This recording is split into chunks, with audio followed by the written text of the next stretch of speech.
ನಾವು ಹೋಗೋ ಕೆಲವೆಡೆ ಜಾಗದಲ್ಲಿ ಸುಮ್ಮನೆ ಇರ್ತೀವಿ.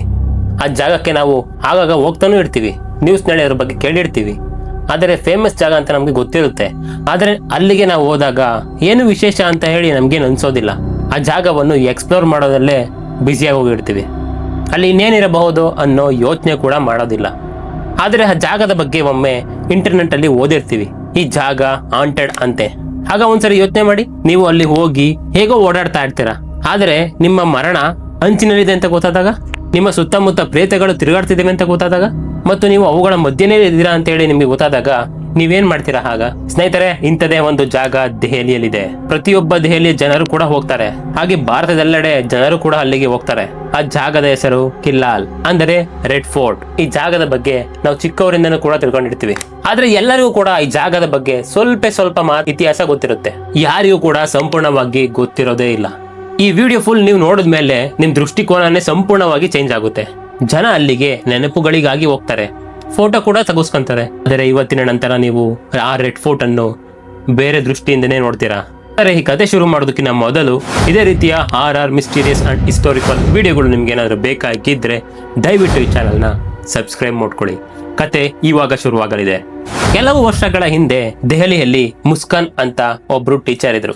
ಪತಿ ವಸೀಂ ಒಂದು ಬಟ್ಟೆ ಅಂಗಡಿಯಲ್ಲಿ ಕೆಲಸ ಮಾಡ್ತಾ ಇದ್ರು. ಮುಸ್ಕಾನ್ಗೆ ಸಮ್ಮರ್ ಹಾಲಿಡೇ ಕೂಡ ಶುರುವಾಗಿ ಹೋಗಿತ್ತು. ಮುಸ್ಕಾನ್ ಮನೆಯಲ್ಲಿ ಇಡೀ ಟೈಮ್ ಕಳೆಯುತ್ತಾ ತುಂಬಾನೇ ಬೇಜಾರಾಗೋಗಿದ್ಲು. ಅವಳು ವಸೀಂಗೆ ಹೇಳಿದ್ಲು, ಈ ಹಾಲಿಡೇ ಮುಗಿಯುವ ಮುನ್ನ ಎಲ್ಲಾದ್ರೂ ಹೊರಗಡೆ ಹೋಗೋಣ ವಸೀಂ ಅಂತ ಹೇಳಿದ್ರು.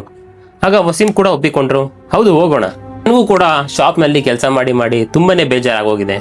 ಸರಿ, ರೆಡ್ ಫೋರ್ಟ್ಗೆ ಹೋಗೋಣ ಸರಿನಾ? ಮುಸ್ಕಾನ್ ಫುಲ್ ಖುಷಿಯಾಗೋದ್ಲು, ಯಾಕೆಂದ್ರೆ ಅವಳು ರೆಡ್ ಫೋರ್ಟ್ಗೆ ಯಾವತ್ತಿಗೂ ಕೂಡ ಹೋಗೇ ಇರಲಿಲ್ಲ. ಸರಿ, ಅವರೇನ್ ಮಾಡಿದ್ರು, ಆ ಜಾಗಕ್ಕೆ ಬಂದ್ರು.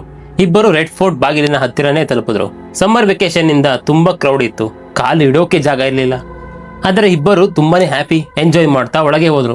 ಹಳೆಯ ಕಾಲದ ಕೋಟೆಯ ಕಟ್ಟಿರೋದನ್ನು ನೋಡಿ ಅವರಿಗೆ ನಂಬೋಕಾಗ್ತಾ ಇರಲಿಲ್ಲ. ಇಷ್ಟು ಸ್ಟ್ರಾಂಗ್ ಕಟ್ಟಡಗಳು ಇನ್ನು ಹೀಗೆ ಇದಾವೆ ಅಂತ ಹೇಳಿ ಇಬ್ರು ಮಾತಾಡ್ಕೊಂತಾ ಇದ್ರು. ಅದು ಮುಮ್ತಾಜ್ ಮಹಲ್, ಜಿನತ್ ಮಹಲ್, ರಂಗ ಮಹಲ್ ಎಲ್ಲ ನೋಡಿದ್ರು. ಅವುಗಳ ಸೌಂದರ್ಯ ನೋಡಿ ತುಂಬಾನೇ ಶಾಕ್ ಕೂಡ ಆದ್ರು. ಮುಸ್ಕಾನ್ಗೆ ಫೋಟೋ ತೆಗೆಸ್ಕೊಳಕ್ಕೆ ಕ್ರೇಜ್.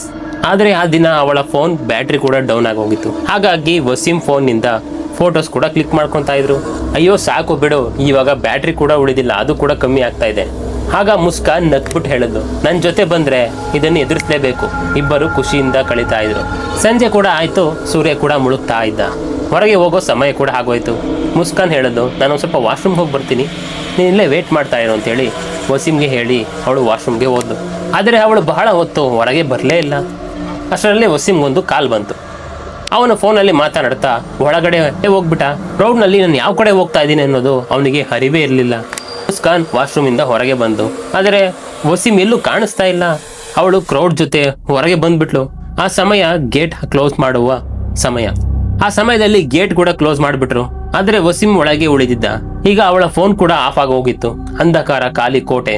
ವಸೀಂ ಒಳಗಡೆ ಭಯದಿಂದ ನಡುಗ್ತಾ ಇದ್ದ.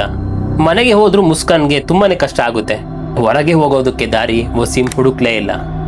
ಒಳಗೆ ತಿರುಗಾಡ್ತಾ ಇದ್ದ. ಒಂದ್ ಸೈಡಲ್ಲಿ ಮೂಲೆಯಿಂದ ಏನೋ ಒಂದು ರೀತಿ ಶಬ್ದ ಕೇಳಿಸ್ತು. ಅನ್ಕೊಂಡ ಅಲ್ಲಿ ಯಾರೋ ಇದ್ದಾರೆ ಅಂತೇಳಿ ಆ ಕಡೆ ಇವನು ಕೂಡ ಆ ಶಬ್ದ ಕೇಳಿಸ್ಕೊಂಡು ಹೋದ. ಅದು ಮುಮ್ತಾಜ್ ಮಹಲ್ ಇಂದ ಬರ್ತಾ ಇತ್ತು.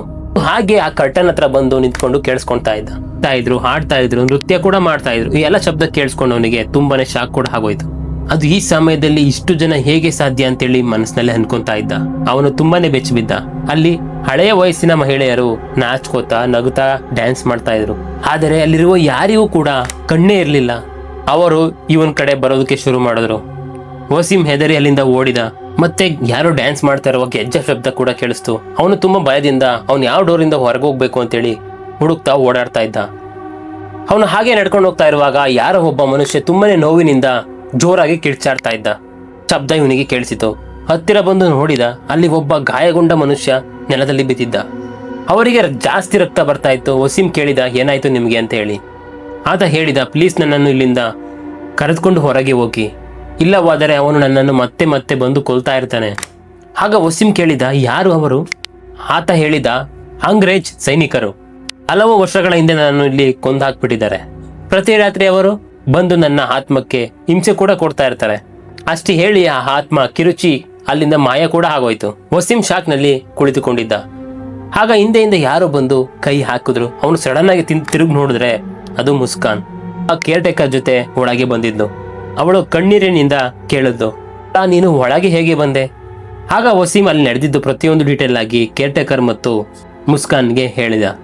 ಆಗ ಕೇರ್ ಟೇಕರ್ ಹೇಳಿದ, ಸರ್ ನೀವೇನ್ ಮೊದಲನೆಯವರಲ್ಲ, ಹಲವಾರು ಜನ ಇದರ ಅನುಭವವನ್ನು ಕೂಡ ಎದುರಿಸಿದ್ದಾರೆ. ಆಗ ಕೇರ್ ಟೇಕರ್ ಕತೆ ಹೇಳಲು ಶುರು ಮಾಡಿದ.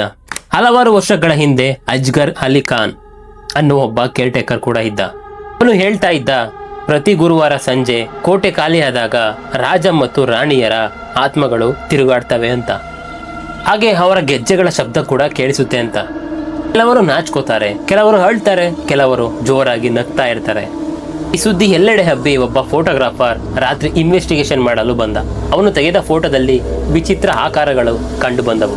ಇದು ಎಲ್ಲರಿಗೂ ಕನ್ಫರ್ಮ್ ಆಯಿತು, ರೆಡ್ ಫೋರ್ಟ್ ಹಾಂಟೆಡ್ ಅನ್ನೋದು ಸತ್ಯ ಆಯಿತು. ಹಾಗಾಗಿ ಸ್ನೇಹಿತರೆ, ದಿನದಲ್ಲಿ ಮಾತ್ರ ಹೋಗಿ, ಸಂಜೆನೂ ಕೂಡ ಹೋಗಿ, ಆದರೆ ರಾತ್ರಿ ಬೇಡ. ಬೆಳಗ್ಗೆಯಲ್ಲಿ ನಿಮಗೆ ಶಾಂತಿ ಸಿಗುತ್ತದೆ, ರಾತ್ರಿಯಲ್ಲಿ ನಿಮಗೆ ಕತ್ತಲೆಯ ಭಯ ಮತ್ತು ಆತ್ಮಗಳ ಕಾಟ. ಹಲವಾರು ಜಾಗಗಳಿವೆ. ಲಾಲ್ ಕಿಲ್ಲಾ, ರೆಡ್ ಫೋರ್ಟ್ ಒಂದು ರಾಜಸ್ಥಾನದ ಕೋಟೆ. ಅಲ್ಲಿ ಕೂಡ ಸರ್ಕಾರ ರಾತ್ರಿ ಎಂಟ್ರಿಯನ್ನು ನಿಷೇಧ ಮಾಡಲಾಗಿದೆ. ಹಾಗಾಗಿ ನೆನಪಿರಲಿ, ಎಲ್ಲಾದರೂ ಹೋಗಿ ಮೊದಲು ಅದರ ಬಗ್ಗೆ ಇಷ್ಟು ತಿಳಿದುಕೊಳ್ಳಿ. ನೀವು ಆ ಜಾಗದಲ್ಲಿದ್ದರೆ ನಿಮಗೆ ತೋಚಬಹುದು, ನೀನಲ್ಲಿ ಒಬ್ಬನೇ ಇಲ್ಲ, ಆದರೆ ಅಲ್ಲೊಬ್ಬ ಇದ್ದಾನೆ, ಆದರೆ ಅವನು ಜೀವಂತವಲ್ಲ, ಅದು ಒಂದು ಆತ್ಮ. ಧನ್ಯವಾದಗಳು.